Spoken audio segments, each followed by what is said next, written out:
Hamını salamlayıram. Şam işığı altında yazıcılığımın ikinci hissəsini, hekayənin davamını oxuyuram. Buradan amma hekayələr qarışıqdır. Özüm belə bəzən anlamıram. Başlıq odur ki, iblisin intiqamı.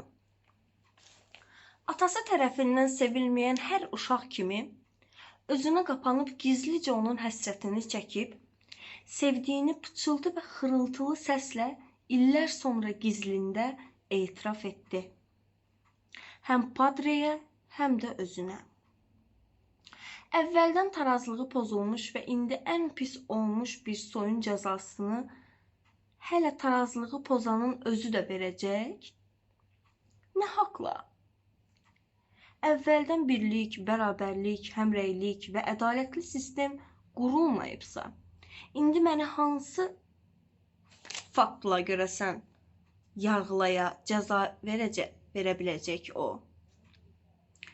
Mərhəmət sahibi adı altında öz agentlərini belə bu qədər zülmə məruz buraxan, bilə-bilə.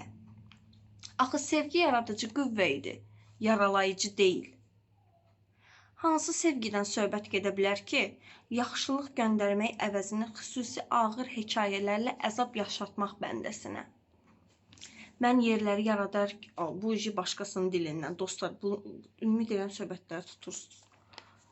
Mən yerləri yaradarkən göydəkilərin də xüsusi bir əyləncə oyunu simulyasiyası yaratmağının bilgisini onlara bəyan etdim. Lakin qarşılaşdığım reaksiya və vecsizlik qanımı dondurdu. Tanrıdan gələn ağ qan, ona olan bütün inanclarımı həqiqətən görəndən sonra qara qanın büsbütün artıq ölmüş ağ qan hüceyrələrini yedi və şeytanla sevişərək yeni bir irq, soy, varlıq türü yaradıldı. Burada nə demək istəyirəm? Ağ qan qara qanı yeyir. Bunu bilirsiniz. Bunu demək istəyirəm ki, özünüz başa düşdünüz bəlkə də. Tanrı isə öz kef və kəf ehtiyaclarını nəhayət ki, kifayət qədər bəsləyib öz bəyaz kürsüsünə çıxdı. Dostlar, burada mən şeytanın adından yazıram. Unutmayın ki, burada mən şeytanam, mən qınamayın. Mən onun ruhuna keçib yazdım. Ekranı görüb qəribsədi. Axı mən gedəndə hər şey qaydasında qoyub getmişdim. Proses əmin-amanlıqla davam edirdi. O birdən ilk dəfə yanan qırmızı xəbərdarlıq işığını görəndə ilk dəfə idi ki, əlləri titrədi. Dəhşətli mənzərələri, yəni çox dəqiqlik və əbədiliklə gülçiçəkli, çəmənliklər, mən yaratmadım zəhər və itləri. Mən yaratmadım axı dumanları, tüstüdən görmürəm. Bunu kim edib, gərək əbədi yandırım. Mən onları ayağa qaldırım. Mən qızılı günəşdən faydalanmaq üçün qan dövranının artışına gümüşü yaratdım. Bu dünyanın məhv edən üçün mən yaratmışdım 5 meşə. Geriyə qalıb nədən 3 meşə? Kəsir istehsalat üçün yandırdığınız bu meşələri yaratmışdım heyvanlar üçün. Ev, küçük, yerin üstündən qopan fəryad və lənət səsləri yaman oyandırdı məni və sürünənləri və məmməlilərin intiqamı və relyef heyvanlar ordusu indi insan bizdən qorxsun.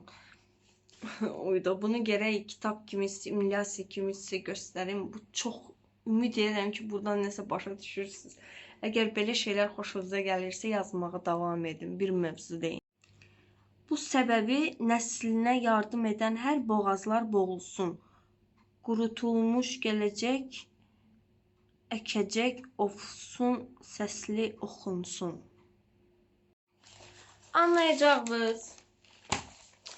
Burada demək istəyirəm ki, şeytan Allahdan sevgi görməyib, küskünləşib, özünə qapanıb, manyaklaşır. Allah da gedir öz ailəsi ilə, öz kefdə, öz işi ilə məşğul. Birdən qayıdır görür ki, şeytan hikkəsindən, axı bu dünya şeytanın dövriyyəsinə verilmişdi. Şeytan hikkəsindən nələr eləyib? Əsəbləşir və coşur. Yerin altı, yerin üstü bir nöqtədə qovuşur. Ondan sonrası Allah və şeytanın biznes müqaviləsi başlayır. Bilirəm ki, axıra qədər qulaq asan olmayıb. Qara qan məni tap. Sənsiz qanım çox qaradır vallah.